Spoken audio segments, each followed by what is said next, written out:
여러분, 요즘 학교에서는 왜 현장 체험 학습이 줄어들고 있을까요? 왜 교사들은 학생 생활 지도를 망설이고 학부모 민원 전화 한 통에도 극도의 불안을 느끼게 되었을까요?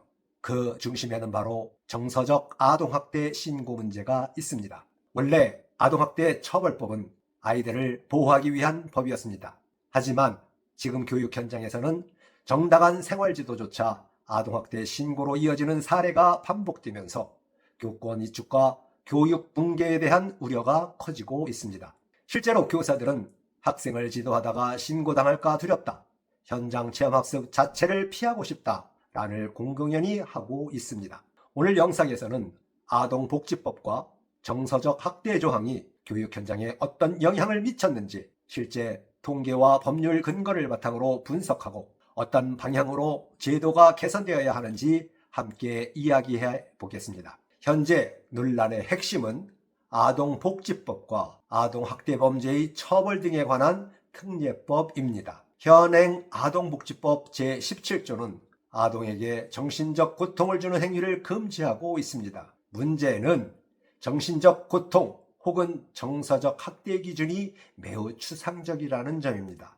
예를 들어 교사가 수업 중에 떠드는 학생을 강하게 훈계하거나 휴대폰 사용을 제지하거나 생활 지도를 위해 엄격하게 말한 경우에도 학부모가 문제를 제기하면 곧바로 아동학대 신고로 이어지는 사례가 발생해 왔습니다.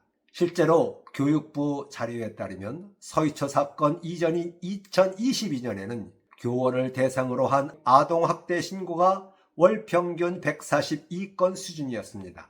하지만 상당수가 정당한 생활지도로 판정되었습니다. 특히 담배를 피우는 학생 지도, 수업 중 태블릿 사용 제지 같은 사례도 정서적 학대 신고 대상이 됐다는 점은 큰 충격을 줬습니다. 교사들은 왜 현장 체험 학습을 줄여하게 되었나? 이 문제는 단순히 교사 개인 스트레스 차원을 넘어섭니다. 교육활동 자체가 위축되고 있기 때문입니다. 대표적인 사례가 현장 체험 학습입니다. 현장 체험 학습은 원래 학생들의 사회성, 공동체성, 현장 경험을 키우기 위한 중요한 교육 활동입니다. 하지만 최근 학교 현장에서는 안전사고 발생 가능성, 학부모 민원, 아동학대 신고 위험, 형사책임 부담 때문에 체험학습을 축소하거나 취소하는 사례가 늘고 있습니다. 교사 입장에서는 교육적으로 필요한 활동보다 문제가 생기지 않는 것이 더 중요해진 것입니다. 결국 가장 큰 피해자는 학생들입니다. 아이들은 점점 교실 밖 경험을 잃어가고 학교는 민원 회피형 교육기관으로 변해가고 있다는 우려까지 나옵니다.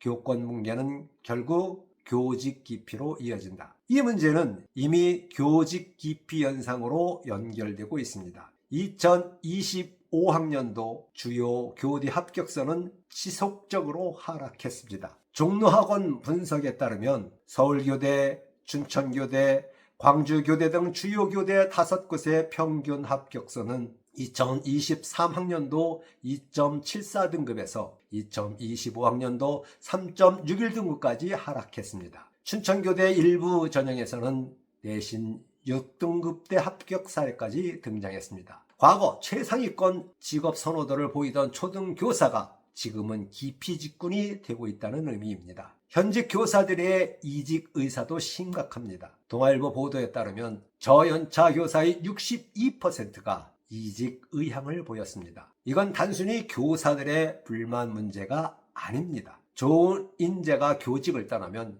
결국 피해는 학생과 공교육 전체로 돌아갑니다. 여기서 중요한 점이 있습니다. 아동학대 처벌 자체를 반대하는 것이 아닙니다. 실제 폭언, 폭행, 인권 침해는 반드시 엄격히 처벌되어야 합니다. 하지만 지금 문제는 정당한 생활지도와 학대를 구분하는 기준이 지나치게 모호하다는 데 있습니다. 그래서 교육 현장에서는 지도하지 않는 것이 가장 안전하다는 왜곡된 분위기가 생겨버렸습니다.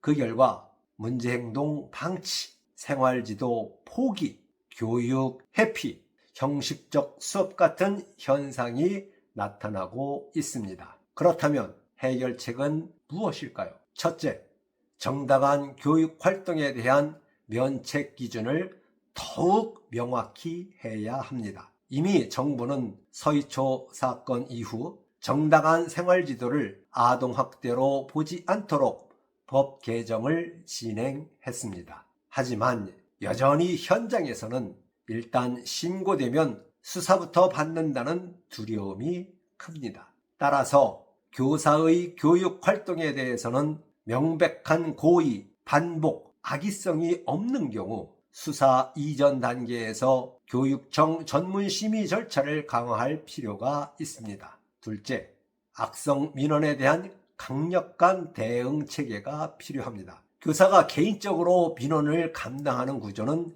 한계에 도달했습니다. 교사노조 조사에서도 교사 67%가 학교 민원 창구 일원화를 가장 시급한 과제로 꼽았습니다. 셋째, 국가가 교권 보호를 공교육 유지의 핵심 과제로 인식해야 합니다. 교권은 교사의 권위만을 위한 것이 아닙니다. 학생의 학습권과 정상적인 교육 환경을 위한 최소한의 질서입니다. 지금 대한민국 학교는 학생 인권과 교권 사이의 균형을 다시 고민해야 하는 시점에 와 있습니다. 교사를 잠재적 가해자로만 보는 구조 속에서는 정상적인 교육도 건강한 생활지도도 어려워집니다. 교권이 무너지면 결국 공교육이 무너집니다. 그리고 그 피해는 결국 우리 아이들에게 돌아가게 됩니다. 여러분은 어떻게 생각하시나요?